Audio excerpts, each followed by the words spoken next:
پاکستان کے وزیر اعظم عمران خان کے امریکہ کو اڈے دینے کے انکار کے بعد افغانستان کی صورتحال یکسر بدل گئی ہے۔ افغانستان سے امریکہ کا انخلاء شروع ہوتے ہی افغانستان کے اندر حالات مزید بدتر ہوتے جا رہے ہیں، اور ایک رپورٹ کے مطابق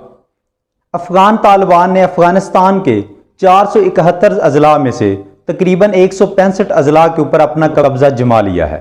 اس تفصیل میں جانے سے پہلے ہمیں یہ دیکھنا ہوگا کہ سوویت یونین کی افغانستان کے ساتھ جنگ سے لے کر امریکہ کی طالبان کے ساتھ جنگ تک اس خطے کی کیا ویلیوز رہیں، اس کے دوران پاکستان اور امریکہ کے تعلقات میں کس طرح اتار چڑھاؤ آیا، اور پاکستان اور امریکہ کے تعلقات اس خطے اور افغانستان کے امن کے لیے کتنے ضروری ہیں۔ اگر ہم تاریخ کے آئینے میں دیکھیں تو 1979 کے اندر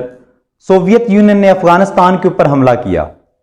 اور یہ تاریخ میں پہلی دفعہ ہوا کہ پوری دنیا کی نظریں افغانستان کے اوپر جم گئیں، اور پوری دنیا کی طاقتوں نے افغانستان کو اپنی پالیسی میں شامل کر لیا۔ اور افغانستان کے اوپر سوویت یونین کے اس حملے کے بعد جن 3 بڑی طاقتوں نے اس کا مقابلہ کیا، اس کے اندر امریکہ، پاکستان اور افغان مجاہدین تھے۔ ان 3 طاقتوں نے سوویت یونین کو 10 سال کی ایک طویل لڑائی کے بعد اس خطے سے نکلنے پر مجبور کر دیا۔ اس طرح 1989 کے اندر سوویت یونین افغانستان سے انخلا کر گیا، لیکن 1992 تک اس نے افغانستان کی مالی اور عسکری امداد جاری رکھی۔ لیکن 1992 کے جنیوا اکارڈ کے بعد افغانستان کی مالی اور عسکری امداد بھی روس کی طرف سے روک دی گئی۔ ایک اندازے کے مطابق روس کے تقریباً 15,000 فوجی اس جنگ کے اندر مارے گئے۔ روس کے افغانستان سے انخلا کے بعد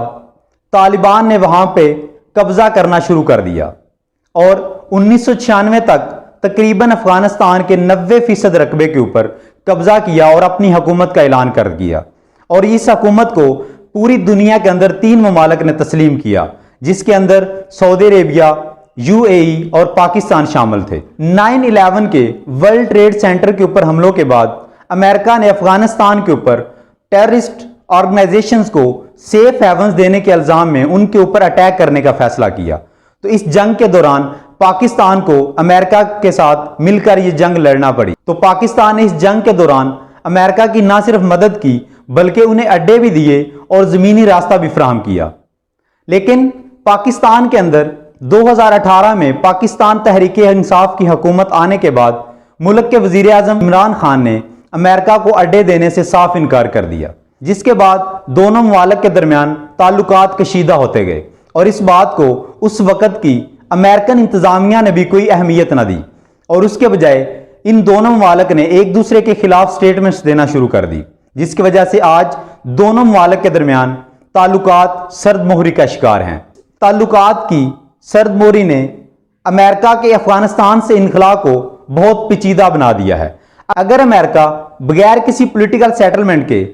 افغانستان سے انخلا کر لیتا ہے تو اس کے نہ صرف افغانستان بلکہ اس پورے خطے کے اوپر منفی اثرات مرتب ہوں گے۔ تو اس لیے دونوں ممالک کو چاہیے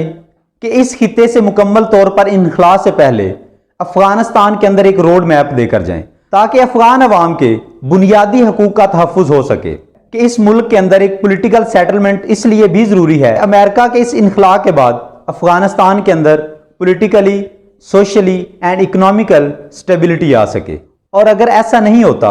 تو افغانستان کے مسلح گروہ دوبارہ 1996 کی طرح افغانستان کے اوپر قبضہ کریں گے، جس کی وجہ سے اس ملک کے اندر اور اس علاقے کے اندر دوبارہ ٹیررزم، بلڈ شیڈ اور سول وار جیسے خدشات جنم لے سکتے ہیں۔ اور اقوام عالم نے جس دہشت گردی کے خلاف 20 سال تک جنگ لڑی، اس کے اثرات دوبارہ سے ظاہر ہونے کا خدشہ ہے۔